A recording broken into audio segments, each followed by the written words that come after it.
Apple recently took the computer world by storm when it released the new M1 Mac Studio. And this is a computer that I have been waiting for them to make for quite a while now, because I always thought that Apple should revisit a smaller Pro desktop, something like the G4 Cube, which I've talked about on this channel before. And maybe for the first time ever, Apple has successfully made that smaller Pro level computer that, you know, $2,000 is a lot of money, but it's not a $6,000 Mac Pro. And when I looked at the base model of that Mac Studio, I found that the M1 Max version, that $2,000 base model version, when you compared it spec for spec against every other computer in the Apple Silicon lineup right now, if you needed that much raw horsepower, it actually delivered on a pretty good value. However, I also acknowledge that $2,000 for most people is a lot of money, and the Mac Studio comes alone. It doesn't come with a monitor or anything else. So $2,000 on just the computer, and you need to get a bunch of other things to make it actually work. Okay, that can be a little bit prohibitive, which is why I recently did another video where I revisited the M1 iMac and kind of wanted to see if that was still a good value in 2022. And after seeing what the rest of the Apple Silicon lineup has had to offer by now, I came away with the, conclusion that the M1 iMac is a great value, especially when you look at the price combination of the Mac Studio and the Studio Display.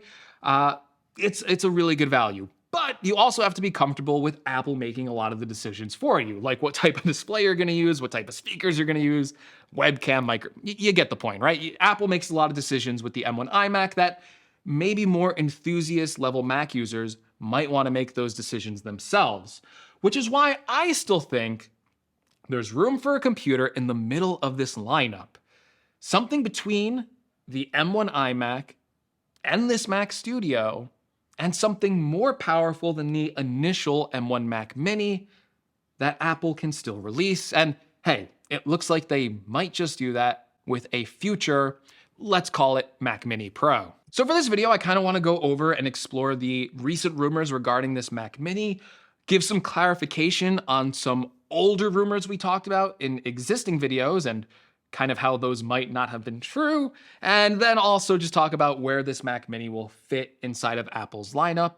And yeah, let's do that right now. So the initial Mac Mini rumors, I think it's important to discuss what this future version won't be, because initially I did a lot of reports regarding a Mac Mini Pro, and I think a lot of those rumors got mixed up with what was going to become the Mac Studio.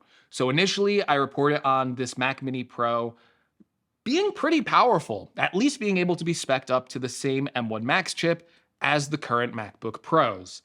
Now, we already have basically that computer in the M1 Mac Studio, so I don't think that Apple will put the M1 Max chip inside of a future Mac Mini. However, I think it's also important to take a look at what the Mac Studio is missing.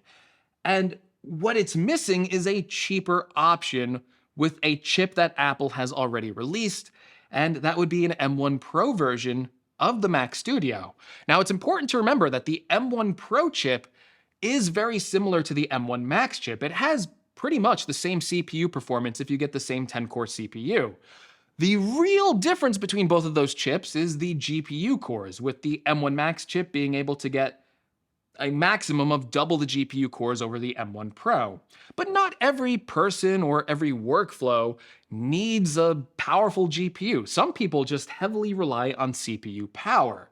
So why didn't Apple choose to release an M1 Pro version of the Mac Studio? Because if they did, they would have to make some decisions here that would really lower the cost of that device. Because if you take a look at the M1 Pro version of the MacBook Pro, you'll notice that it only comes with 16 gigabytes of memory. The M1 Max on every computer defaultly comes with 32 gigabytes of memory. So if Apple released an M1 Pro version of the Mac Studio, they would have been able to cut that cost quite a bit. And how great would it have been for Apple to give us a really cheap level option for this desktop computer? I think it would have been really cool. So what I think Apple will do here is I think they will release an even higher end spec or a higher end configuration of that Mac Mini And maybe that's just being able to spec out the M2 Mac Mini even higher. So taking that into account, the fact that Apple will be moving the entry-level Mac Mini, you'll be getting an M2 chip. Why not take the M2 Pro chip, this chip that's already in the 14-inch MacBook Pro, or well, the M1 version is, but why not take the future version of that M2 Pro chip and let the consumer level models be spec'd out even higher? So what I think this Mac Mini Pro will end up being maybe isn't necessarily two different versions of the Mac Mini. It will end up being a Mac Mini that you can configure to higher end specifications. Now, with the M2 Pro chip, that means being able to go to obviously a higher end CPU, better graphics, not as much as the Max chips. And it also importantly means being able to configure the Mac Mini out to more memory. So the current M1 Mac Mini maxes out at 16 gigabytes of memory, and that is definitely a hard limit for some users. A future M2 Pro chip at least would be able to be configured out to the same 32 gigabytes of max memory that it's able to be configured out to now. So this would really help fill the gap in Apple's lineup. A M2 Mac Mini that can be configured up to an M2 Pro chip, and then as you go into the lineup, if you need even more, then you go for the M1 or future M2 Max Studio. All these names are a little bit confusing. I'm sorry for that. So yeah, that's basically the point here. The initial rumors that I reported on, I think got mixed up with the Mac Studio. I think a future version of the Mac Mini wouldn't necessarily be as powerful, but I still think there's room for at least a more powerful Mac Mini than the current version that we have now, and something that's more powerful than just a spec bump to the M2. And I think that really falls in line with an M2 Pro Mac Mini. Now, an M2 Pro Mac Mini also means other things. It doesn't just mean more powerful CPU and GPU performance. There's also some limitations that the current M1 Mac Mini has that an M2 Pro would solve. That namely has to do with the I/O inside of that machine. So these peripheral connections for the Mac Mini could be expanded even more. So we could get more Thunderbolt ports. I'm guessing at least 3 Thunderbolt ports if it's going to be configured up to an M1 Pro machine. And then also some hard limitations of how many displays you could hook up to those machines. So the current M1 Mac Mini can only be hooked up to 2 external displays, and one of them would have to be through the Thunderbolt port, and then one of them would have to be through the HDMI port. A future M2 Pro Mac Mini could then have 3 displays. You could have 2 Thunderbolt displays, and then of course another display taken up by that HDMI port, which would be great for a lot of people looking to make this Mac Mini into kind of a monitor powerhouse battle station. I also think that this M2 Mac Mini could maybe feature a slight redesign. I feel like any of the future M2 Macs should feature redesign at this point. I feel like Apple wants to separate what used to be the existing entry-level Intel Macs and kind of just go for a complete fresh coat of paint. We have heard rumors that Apple is working on a plexiglass Mac Mini, and obviously you can see with the Mac Studio, that really didn't turn out to be a plexiglass top with like a 2-tone color finish, just basically looks like a bigger, fatter version of the Mac Mini. So I think maybe that design leak might turn out to be true. Maybe there'll be like different colored versions of the Mac Mini, or that 2-tone finish to give it some different visual distinction.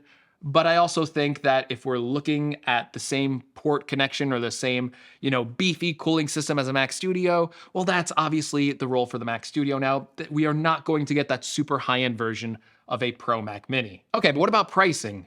Well, I actually already kind of covered that. So I think this M2 Mac Mini would probably start at the same $699 price point that we currently have with the M1. But then this M2 Pro version, I think if you spec it out, I think, just going up to the M2 Pro chip, maybe you're looking at a device that's closer to $1,000. If you start adding some of the memory configurations, like 32 gigabytes of memory, you're probably looking at a machine that's closer to $1,300 to $1,400. But again, I think that's a pretty good price point when you compare it against what you can get with the 14-inch MacBook Pro, and again, the M1 Mac Studio. So this should fit very nicely in the lineup. It should be able to reach a wider range of customers, and then the customers that buy this machine should be able to make decisions where they can take it from a $699 machine to probably like a $1,300 machine without accounting for storage upgrades, which again, we'll probably get pretty pricey knowing Apple. But I think the point is to take this Mac Mini, starting at that lower price point, getting it closer to like an $1,800 max price point. And then if you need more than that, well, that's when you start to go for the Mac Studio. Now, when do I think this M2 Mac Mini will come out? That's a little bit harder to pin down for me. There's been recent reports from Bloomberg saying that we might see two M2 Macs be announced at WWDC, which is only 2 months away. So there's a possibility we could see an M2 Mac Mini there, especially if the Mac Pro is going to be based on the M2. Apple might want to show off some entry-level M2 machines at that event.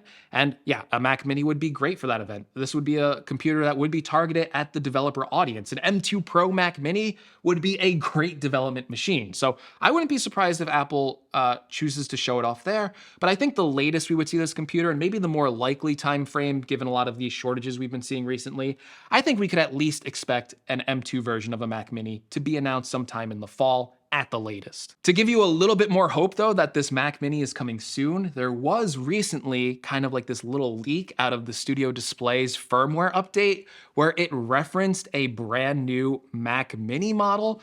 So if that turns out to be true, it does look like this M2 Mac Mini could be appearing at WWDC, but we'll see. So let me know, what do you think about these rumors for a new M2 and M2 Pro Mac Mini? Do you think this is the device that Apple will ship, or do you think they will just stick with just updating it with just the regular M2 chip? And do you think I'm full of it? You think I'm wrong? I've been wrong before, so maybe I'm wrong this time. But either way, if you like this video, leave me a like. If you want to see more from the channel, make sure you're subscribed. And as always, thank you so much for watching, and I will see you all in the next video. Maybe not all of you. I will see some of you in the next video. Take care, everyone.